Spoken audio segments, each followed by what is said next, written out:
I'm mad at you, you're mad at me, but let's take the time verbally.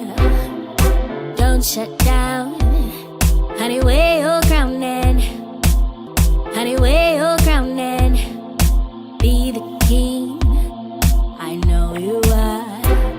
I won't belittle you, you won't belittle me, or we'll both be pawns in our royalty. Your trouble, let it out.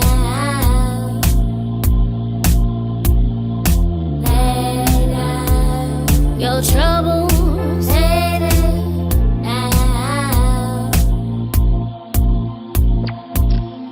Don't let the sun go down, don't let the night go by without love. Whoa. Don't let the stars come out and let the sun rise up on us. To tell you the truth, I don't like loving you this way. We ain't been right since our last fight, but we'll make it through. Whoa. Your trouble, let it out.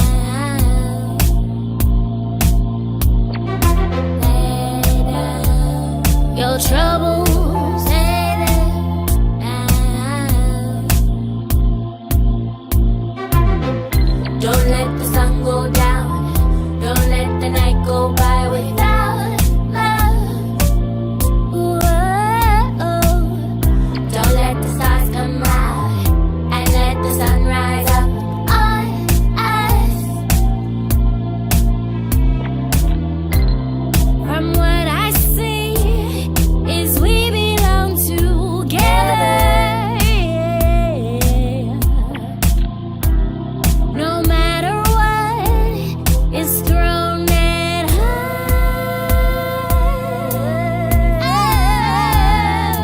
Lay down your troubles, lay down. Don't let the sun go down, don't let the night go by without love. Don't let the stars come out and let the sun rise up on us. Rise up on us. Don't let the sun go down, don't let the night go by without love.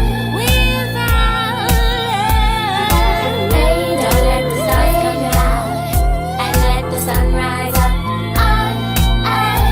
Rise up on us. Don't let the sun go down, don't let the night go by without love. Without love. Don't let the stars come out and let the sun rise up on us. Go by. Awesome.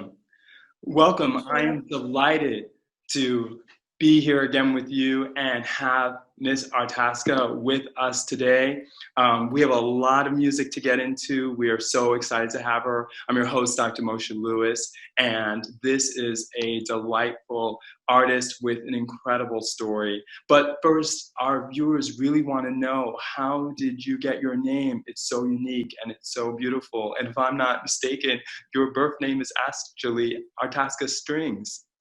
No, yes, my birth name is actually Artaska. I was named after my godmother, and I would always ask her, well, where'd your mom get this name from? She said, I don't know. She's from Arkansas. She said some lady here in Arkansas had this name. My mother loved it, and that's why my godmother was named that. And my mother, she looked up to my godmother, I guess. So she named that. My original name was supposed to be Zion, but it's Artaska, so yeah. Sure. And if I'm not mistaken, you became interested in violin from the age of 3, 4 by Yo-Yo Ma, nonetheless? That's yes. amazing. Yes. When I was little, I was like 3 years old, and I saw Yo-Yo Ma on, I think it was Sesame Street, and he was playing with this orchestra. So I was in the living room. My mother was in the kitchen. I ran into the kitchen. Mom, how do they hold that thing up? And next thing I know, when I turned 4, I was old enough to enroll into violin classes at my school. And that's basically how I got started. That is incredible. And this may sound forward, but our Mhm. viewers just want to sort of understand the development of how you came up with your sound. Maybe just starting early in the beginning, what was something that you might play or that may have given you inspiration, if our listeners can get a sample of your tickling those strings? Um, Something that inspired me from back in the day when I was little, I listened to a ton of songs and I was obsessed with movies and the soundtracks of movies and things. So there was The Preacher's Wife that Whitney Houston was in. Babyface, Kenneth Edmonds is his name. He wrote the entire soundtrack and I just love the sound. I love the vibe. And it was that. And also I love Diane Warren. She wrote like every major pop hit back in the day. So between those two, like I love the Babyface, the smoothness of it. I like the big sound, you know, that Diane Warren had with her music. So that's how basically I got inspired. And though my early music career, like when I started off, I was outside. I started merging hip hop and the violin, and that was in the 2000s growing up. And then afterwards, I went to reggae, actually, reggae and Afrobeat. And it was just the sound of the time because of what was going on, and it just inspired me. And then I went to jazz. So yeah.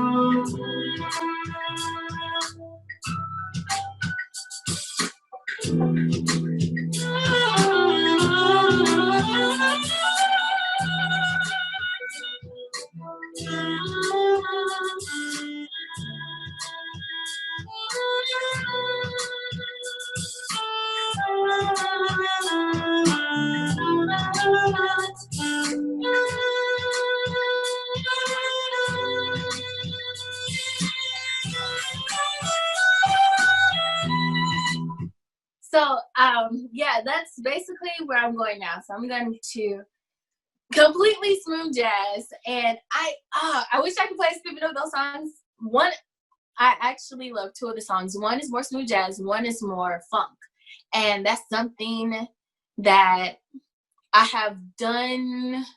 Have I really done funk in a performance? I don't think I really touched funk yet, mixed in with the jazz, but it's definitely 100% smooth jazz with a little funk in there. That's definitely where I'm going, and I wish I could play that right now. So I'm really excited about that, and it's like finding yourself, finding your voice in music, and that's where I am. That's where I like. I still like the songwriting process, but I really, really love that. So basically pushing it to that level, like really diving in. I love you taking on the challenges. Your music is so amazing in that it's covering so many different styles and blending them together, and styles that we grew up with Bootsy Collins, George Clinton. Man, it's over a dozen George Clinton. And so Parliament, I mean, the sound probably has been sampled more than any other artist. How do you stay positive? You have a lot of energy and you're very upbeat. Sometimes when things seem a little bit down or a little bit harder, what words of encouragement do you have for our viewers? How do I stay positive? Well, I was always I started getting into meditation. Yes, I pray, and, you know, I try to find time where it's silent and may listen to gospel music. That's what I grew up on. But I really, really, really try to meditate. Just find some time just to sit there and meditate. That's the best thing I can do. Staying positive is like, okay, well, things happen. We may not be able to control them, but what we can control is how we, react to it. So the best advice was given to me a long time ago. So something happened in music that I wasn't proud of. And they said, you know what? give yourself a day or two to be just really upset, mad, and dwell in it. But then after that day or two, you're only giving yourself 2 days, come out of it and, get right back to it again. And 100%, that's what I do. And I try to be as upbeat as possible. It's something that I had to teach myself. That's something that I was not taught. So I had to it's something I'm continuing to be practicing, just smiling and just being positive, looking for positive things, Yeah, well, your music is so positive and uplifting, and the amount of time, energy you've put into it, it clearly comes across. What's a good way that people can find your work and more about you and continue to listen to the music that you're helping to create? Yes, you can go on my website, artaskastrings.com, ARTASKASTRINGS.com, on my YouTube channel, Instagram, and Facebook, all Artaska Strings. Sure. Well, I couldn't let you go without asking you about that last name. That just certainly may be a coincidence, but amazing that you came to find the violin as your instrument of passion. How did that come about? Finding violin is my instrument of passion.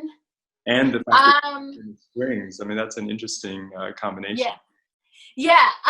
Well, the strings part, what happened was on social media, my name was Artaska.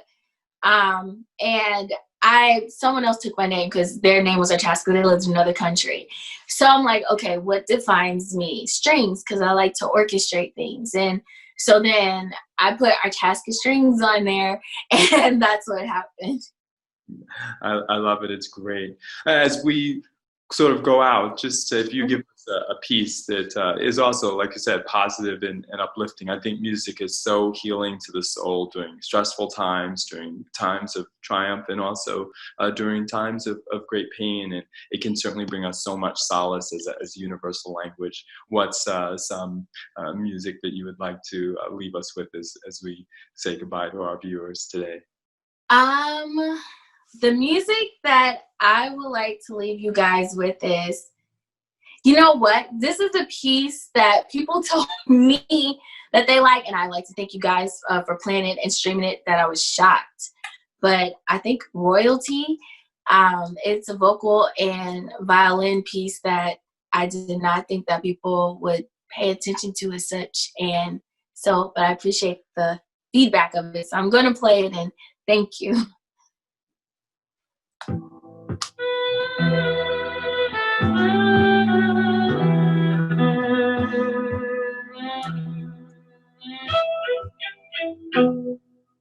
I am gold, stories untold. I am light, don't let the darkness build the night. You are queen, boo, put your crown on the land and see. You are queen, boo, put your crown on the land and see. Be a straight epitome of man. He is a light, no question of his mind. You are king, boo, put your crown on the land and see. You are king, boo, put your crown on the land and see. Royalty, we are royalty. Royalty, you are royalty.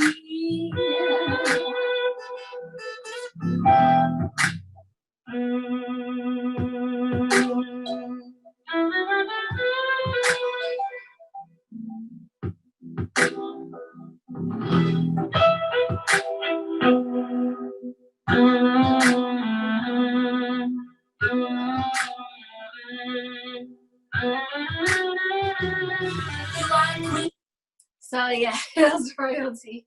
Sure. I love it. I think it sends out such a positive message, which is what you exude. I mean, throughout the interview and your music, and we can't have too much inspiration in the world. Thank you so much for your time. We're so delighted again to have your Artaska Strings with us. Your music is so uplifting, and we appreciate just some moments behind the scenes of how you created it and put it together. And we look forward to your next album and to talking to you again. Thanks again so much. Thank you. Pleasure. Welcome to Mindful Stress Management, and I'm delighted to join you today to discuss tips to address anxiety, stress, and mental health during the current crisis with Corona. My name is Dr. Moshe Lewis, and I'm joined by two esteemed guests, Ms. Terre Passero and Ms. Nina Passero, who will introduce themselves and talk to you a little bit about what they're doing in the field of mindful stress management. We wanted to bring this program to you today to address the unspoken needs that many times exist in a fast-paced world where now we've been forced to slow down and really think about how we protect others and also how we act as good corporate citizens. We're aware that there can be a lot of stress that can occur when we face a challenge such as this, where there's a lot of unknowns. So without further ado, Ms. Terre Passero, why don't you tell the audience what you do and a little bit about yourself? All right, thanks, Dr. Lewis. Good to be here. And I'll say I'm so grateful to be doing the work that I'm doing right now. I've had my business, Mindful Stress Management, for about 4 years. And I provide workshops and one-on-one coaching for organizations to help them deal with people in those organizations, deal with overwhelm and stress. And so now more than ever, of course, there is such a great demand. And so my business has definitely increased, and I'm very grateful I can reach many people and help where I can. Excellent. And I'm also joined by Ms. Nina Passero from the Crisis Text organization. So tell us a little bit about yourself and the work that you do there. Hi, yeah, I'm Nina Passero, Terry's niece, as you can tell from the last name. And I work at Crisis Text Line, which is a New York City-based organization, at least in the US. We have international partners elsewhere. But it is a nonprofit that does crisis intervention over text message, as the name suggests. So you can text in at any hour, 24/7, with anything that you personally deem a crisis. Ranging from suicidal thoughts to doing poorly at your talent show or feeling stressed about coronavirus, obviously. And you will be connected with a real human counselor on the other end to give you some suggestions and help de-escalate the moment. So I work there on the product team, but I also take conversations when I have the time and speak to texters myself. Sure. We'll talk about keeping it in the family. That is really inspiring that you are in New York, first of all, in terms of at least addressing some of the needs that exist. And I realize, though, that you are currently in California. So we appreciate your safety and the fact that you're with us today. We were going to start off first talking a little bit more about the type of work we do and why we think this is so relevant. I can certainly lead off and say that I'm still seeing a very few patients who have to come in, usually just one or two on a daily basis. And so we have to do screenings for those patients, and we think this will be a lot of the future as well. And many of them are needing more personal ability to share some of what they're going through. But in terms of what I'm getting on the phone, which is what most doctors across the US are dealing with, we're hearing sort of literally from the front lines of patients who only may be sick for a few hours or for a few days, and they really need to find out if they need treatment, where they may need to get testing, and how they address their symptoms. There definitely is an anxiety component to this because so many people are hearing different messages as they evolve over time, and we realize that the information is changing. And so a lot of times I find myself trying to really sort of console and have people realize that they're seeing medicine in evolution. And while we're used to that with our cell phones or other things that change over time, we're not so expecting that with medicine. We figure that the doctors will have the answers, but the truth is that when it comes to this disease, we are learning something new literally every single day. So with that, I'd like to turn to Ms. Terre Passero and tell me about what are some of the things that you may be seeing on the front lines or as you deal with clients at the corporate level. Yes, well, I think you point to a key word, which is uncertainty, you know, and the evolution of, we don't really know what's happening. And so what's unfolding in terms of medicine is unfolding in terms of all of our lives. We are so uncertain about what's to come. The structures that we relied on are not there, or they have changed. And that makes us very anxious, right? And so I'm working with that in organizations and helping people who were used to working together, right? Generally, working remotely and still being able to maintain connection and collaboration with their teams when they're in the midst of a whole range, a whole spectrum of impact from this coronavirus. From maybe they live alone and it's calm, but they're feeling really isolated and lonely. And those usual ways of connecting with people at the water cooler or having lunch together aren't there. Or perhaps they're on the other extreme and two professional parents are working and have children at home that they're also trying to take care of and educate. Or they have a sick parent or a friend, or they're in the health industry. So just the range is so great. And I read something on Facebook recently, and it was a really nice way to think about this in terms of being able to understand how people are going through this differently, that we're all in the same storm, but we each are in a different boat. And we truly are in a different boat, from socioeconomic to race to, where we live are so many factors. So it's across the board. But I think in general, people are trying to find a new normal, a new way to balance. And that's what I try to help people find, that connection to how do we keep communicating, not isolating, getting our work done, contributing, taking care of our health. That's a big part of what I work on, is how do we take care of our physical health? How do we take care of our mental health? And we walk through those things, and not big things, but micro practices that people can just incorporate into their lives very easily, because nobody wants another piece of a huge something dumped on them right now. Like, you got to do this. We are overwhelmed. Rightly so, legitimately so, we are overwhelmed. So those ways that we can simply take care of ourselves in little ways is what I really focus on, because it's so important right now. Sure. And we're going to delve into some of those strategies in a bit. Ms. Nina, from your perspective, what you're seeing on the front lines, I know we talked a little bit about the types of texts that are coming through and some of the trending patterns that you all are noticing. What are some of the details behind some of the data you've collected and some of the trends that you all are noticing? Yeah, so our crisis text lines business model in the US and around the world, which we're in Canada, the UK, and Ireland right now, and hoping to expand as the year goes on. But the business model is uniquely appropriate for this crisis right now because, we didn't have to shift anything. We have always operated online. Obviously, the employees who work in the office typically are working from home, but otherwise, it's a volunteer-run organization that everyone can do from their homes already. So we were really well equipped to deal with this. And so we have seen a huge increase in both texters texting in, but also in applications for volunteering, which has been really great to see. And really awesome that people in such a stressful time for themselves individually are increasingly wanting to help others. So that's pretty encouraging. Like I said, we've seen a lot more volunteers and texters. For the first time ever in the US only, we've had 7,000 monthly active counselors, which is the highest we've ever had. So we're seeing pretty record-breaking numbers on both sides through all of this. We've also seen increases in applications and texts from Asian American people who are responding to the racism that is sort of floating around because of this coronavirus. They're being generally inspired to help and also to reach out for support, which is...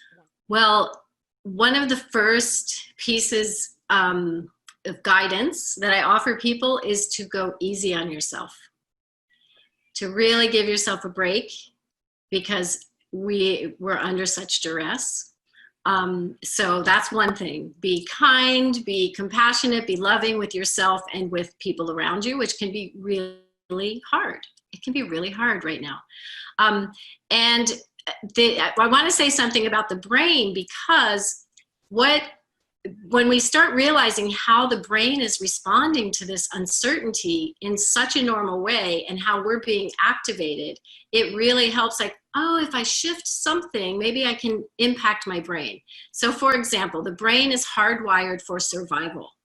So it's looking for ways that it feels threatened. And if it feels threatened, it activates the stress response, right? The hormones, adrenaline and cortisol, so that we can fight, flight, or freeze.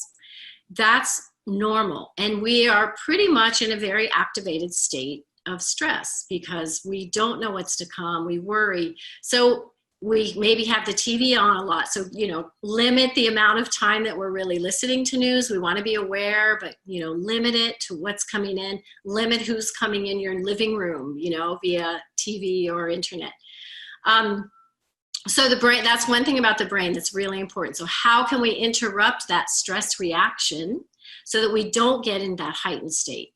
And a key piece is the breath. Because, think about a stressful situation. When you are stressed, we have very shallow breathing, right? Because we're breathing fast, our heart rate's pumping fast to get us ready to fight, flight, or freeze. So when we take an expanded breath and a slow exhale, it's sending a message to the brain, oh, my body is safe. So it starts interrupting that stress reaction and calming the system. A breath, an inhalation, slow exhalation, and sometimes it's not very deep, and that's okay. Meet your breath where it is. But just start noticing. And so even that can start calming the system, that then enables us to think a little more clearly and maybe not get too wrapped up into the worry of, what if? We have to plan, but again, if we can calm our system, calm the body through breath, then we can start thinking about our thoughts and perhaps bring our thoughts back to what's working in my life now. And that's a really key question too, to identify what's working now.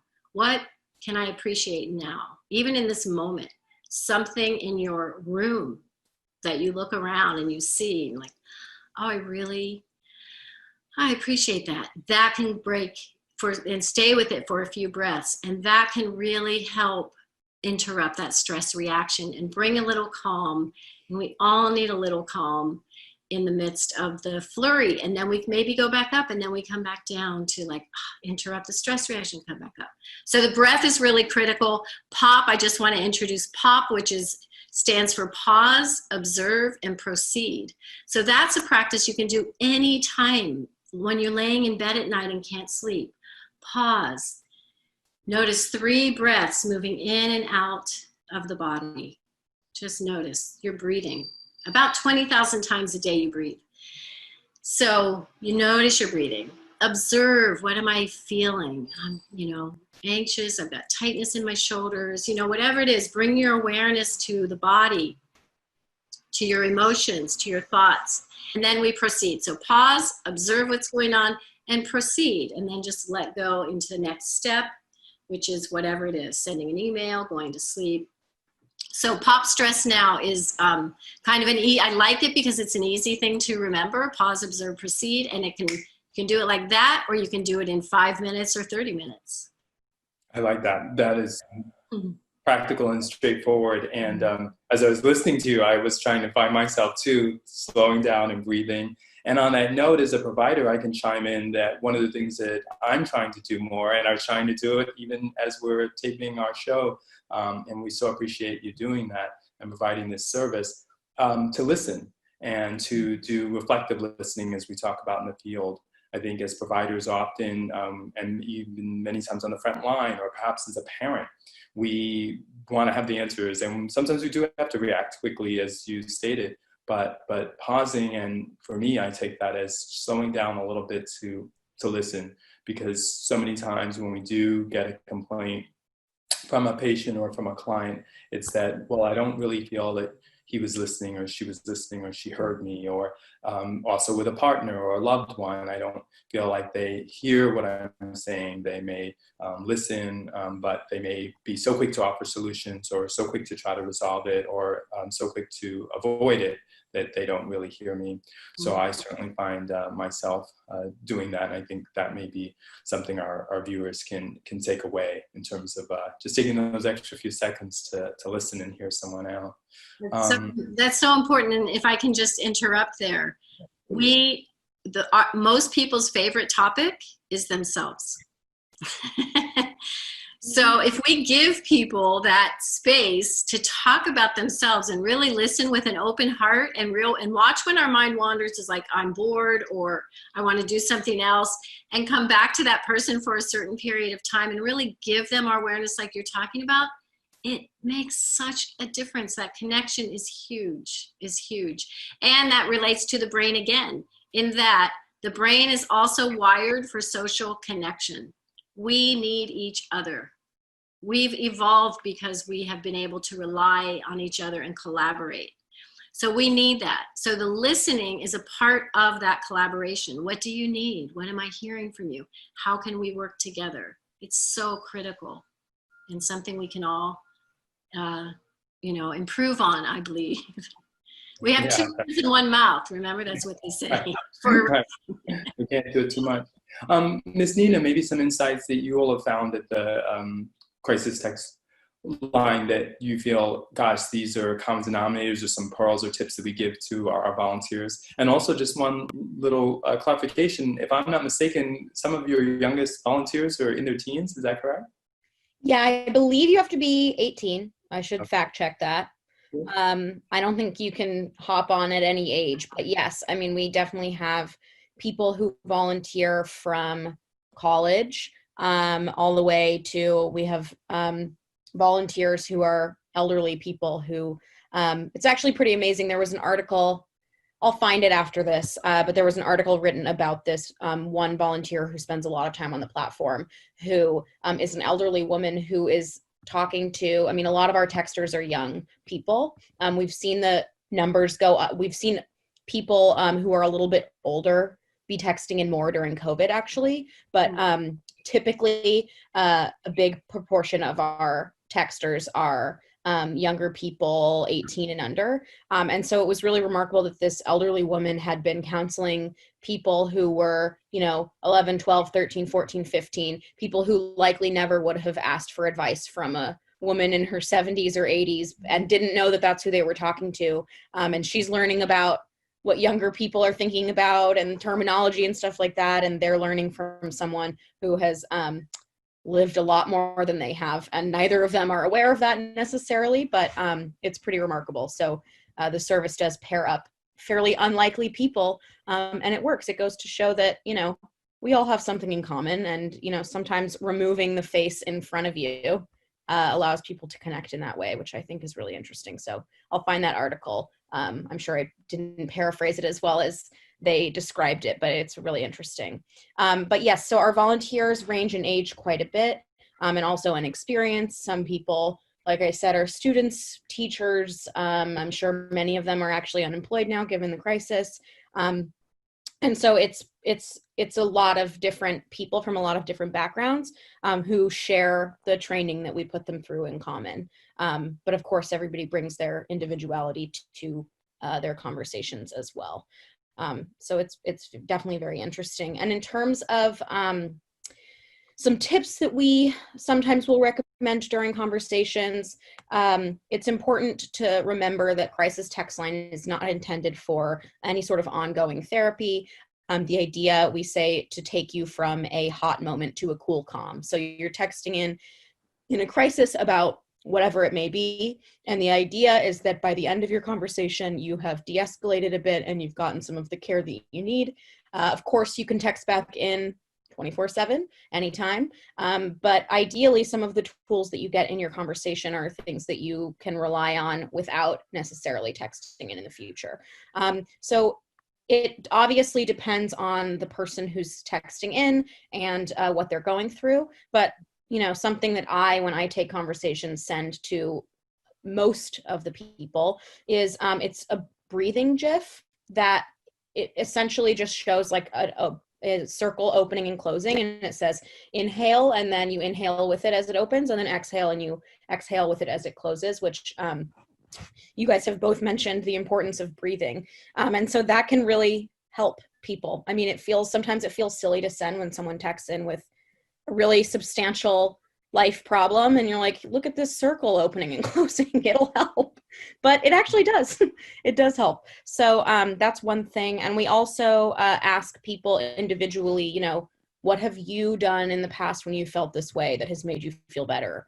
And if they don't have an answer for that, what do you do in general to relax or to have fun or unwind or anything like that? And sometimes people will say, I love to hang out with my dog, or I really like to draw or write or go on walks or watch Netflix or anything like that. And so we will sort of take the lead from them and say, what do you think about going for a walk right now? Or, you know, in the case of COVID, it can be hard because a lot of the activities that we used to rely on aren't necessarily available to us.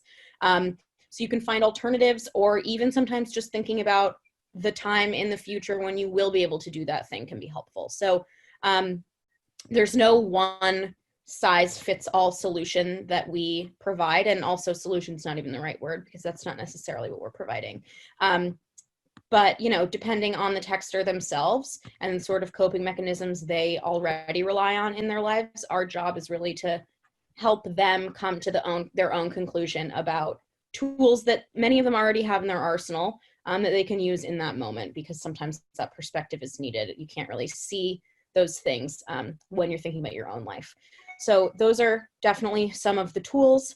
And we also, of course, have, you know, some people will text in dealing with the chronic illness, and they're, even before COVID, have been unable to leave the house or something like that, you know, reduced mobility.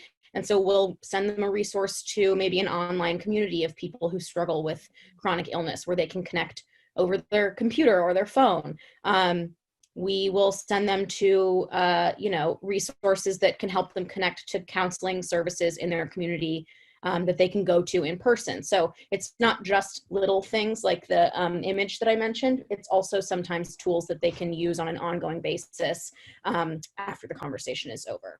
Sure. Well, I think any access to resources and even this tool and platform that you all have is so critical, because it sounds so easy to access, and the fact that it's available 24/7 really helps, because I'm sure you may notice that there's a spike, especially if it's younger people, maybe later in the day or very, very late in the day, as far as maybe even early in the morning. Yeah, absolutely. That actually reminds me of one other thing, is that we look very closely at the data that we get. Excuse me. We look closely at the data that we get about, I mean, in general, but we look at what times of days certain issues spike, or days of the week. And of course, we can look in the US specifically, we look across the country. So we'll know conversations about eating disorders spike on Monday afternoons generally across the country, or stress increases in evenings on Sunday nights, which is something that most people know. So things like that have actually been used from us to advise schools, for example, you know, when they're thinking of programming around eating disorders, we'll say, hey, we actually generally see that concerns from students about this topic spike around this day. So maybe you want to plan your programming around then. So there's a lot that can be done that sort of you maybe wouldn't think of initially that can be done with the kind of data that we see coming in, because the sheer volume of conversations that we're dealing with and people who are reaching out for help really creates like a huge data set of information that has previously been entirely unavailable. So that's interesting as well. And that data is something that you can look at. We have a website where you can sort of toggle and see when certain things spike and where. So I can be sure to link to that too, because if all else, it's actually just interesting to see. Sure. Yeah. Wow, that's great. I didn't realize you all made it publicly available, so that's even better. One of the things I want to make sure we cover is sort of our even own personal approaches. It's easy when we have our professional hat to recommend, and I know for myself, One of the things that I'm trying to do myself, as well as with my family, is something as simple as going in the backyard and just standing in the grass and just doing, as you all both alighted upon, some breathing, just for a few minutes. I've been trying to get the kids into that as well. We've done a few meditation sessions. We've changed sort of where we go and where we walk. We're constantly trying to change up where we're at in terms of walking in a different direction, given the precautions. And certainly even that's something that could be performed on in the house if one doesn't have a yard or grass access. Sometimes, in big cities that may be a little bit more harder to access. So on carpet, if you're in your bare feet and you close your eyes, it's amazing. It really allows the other senses to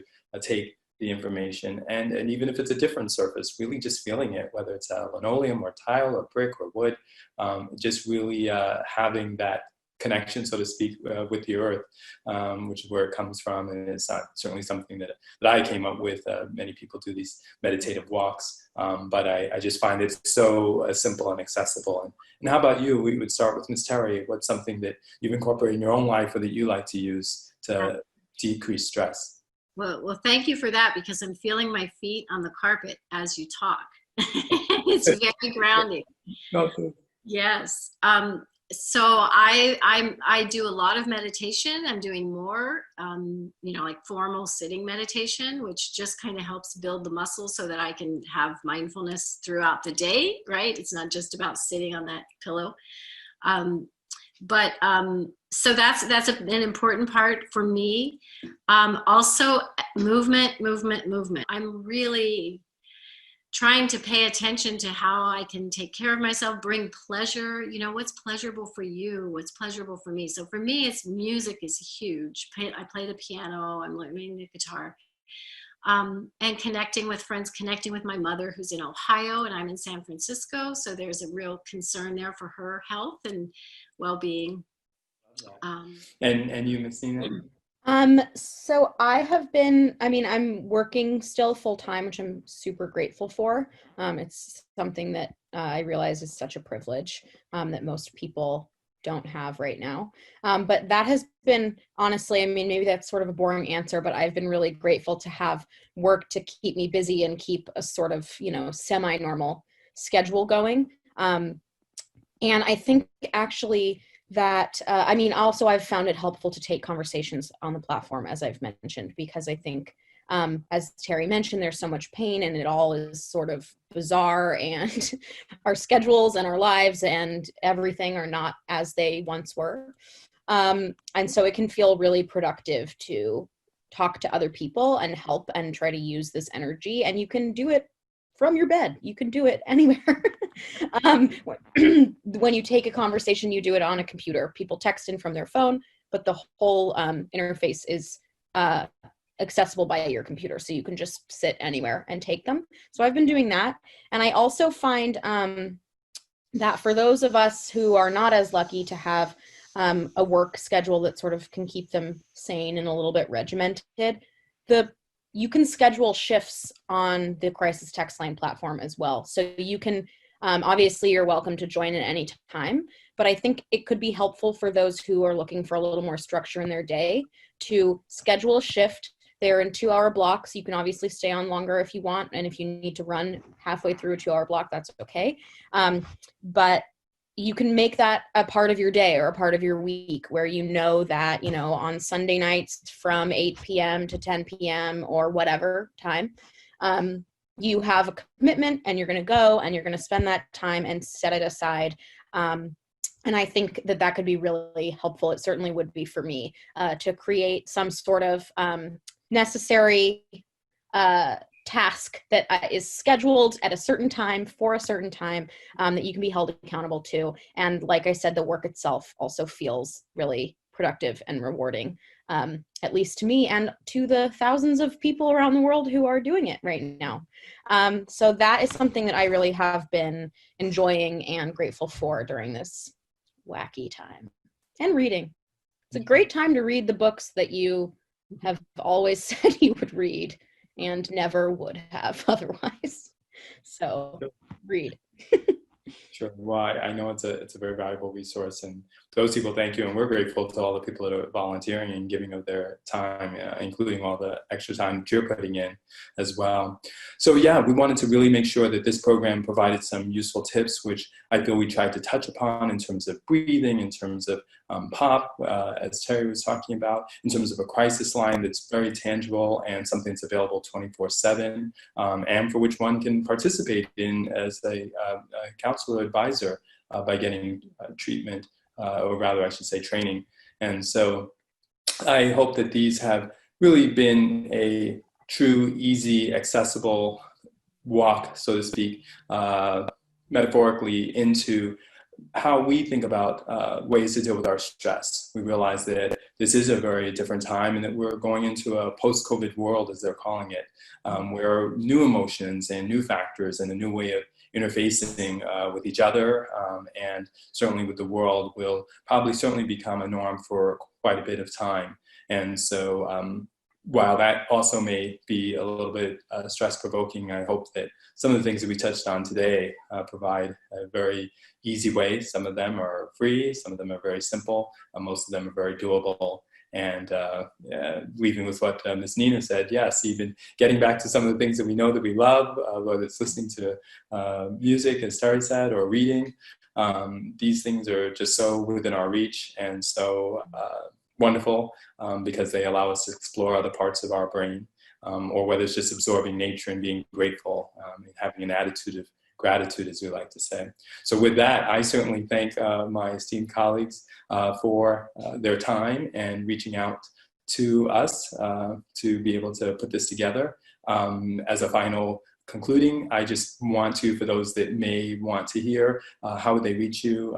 First, Ms. Terry, and then Ms. Nina, if they're trying to get in touch with you or your organization. Great. Well, thank you so much for this opportunity. Easiest way to reach me is popstressnow.com. And then you can find my resources and videos, simple, free, guided videos I have on YouTube, I have on Instagram, little 1-minute reminders of just kind of how to touch in, how to take care of yourself. So yeah, popstressnow at popstressnow.com. And Ms. Nina? Yeah, so like I said, will link the website and numbers that you can text in if you want to reach Crisis Text Line directly. You can apply to volunteer if you'd like at crisistextline.com, or at the websites that I'll link for the UK, Ireland, and Canada organizations. And then if you want to reach me personally, I can also link my email if you have any additional questions about Crisis Text Line or whatever books I'm reading, because I'm sure everyone's on the edge of their seat, so feel free to reach out. And yeah, check out the Crisis Text Line website. That's where you'll find most of the information. Sure. And I'm Dr. Moshe Lewis, and just using my name since it's pretty unique, Dr. Moshe Lewis. It's easy to reach me and find me, and I enjoy being a resource and available however I can assist. So again, I thank you all. I thank you all for watching. I thank you all for participating, and we look forward to continuing to be able to serve.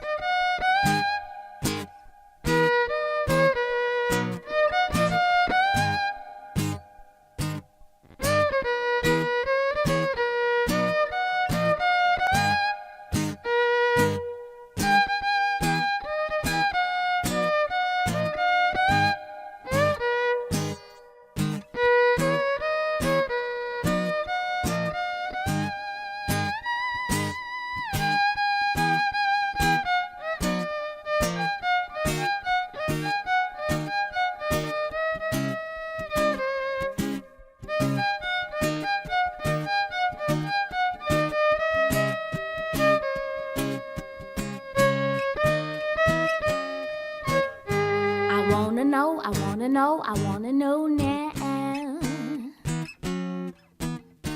I got to know now.